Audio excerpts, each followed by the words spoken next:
ایک ماں جس کے کندھوں پر محبت کا بوجھ ہونا چاہیے تھا، اس نے اپنی ہی معصوم بیٹی کو زندگی سے چھین لیا، اور وہ مرد جو اس ماں کا ہمسفر تھا، اس نے اسی بیٹی کو ایک بھنک کی طرح ہوا میں اڑا دیا۔ لیکن یہ سب کچھ صرف اتنا ہی نہیں تھا۔ جب اصل راز کھلا تو پولیس بھی چکر کھا گئی۔ معصوم میگن خنگ کی کہانی، جس کا نہ گناہ معلوم تھا نہ ہی وجہ۔ لیکن سوال یہ ہے، اس رات آخر ہوا کیا تھا؟ 4 اکتوبر 2015 سنگاپور کے ایک شہر میں ایک چھوٹی سی جان نے آنکھیں کھولیں۔ میگن خنگ، وہ اپنے ماں باپ کی پہلی اور آخری اولاد تھی۔ اس کا باپ سیمن خنگ ایک ایسے پاسٹ کا حصہ رہا تھا جو نشہ اور جیل کی دہلیز تک جا چکا تھا۔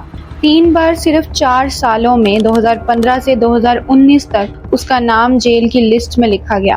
لیکن زندگی اس کے بعد بھی رکی نہیں۔ میگن صرف 18 مہینے کی تھی جب اس کی ماں باپ کے درمیان محبت کی دیوار ٹوٹ گئی۔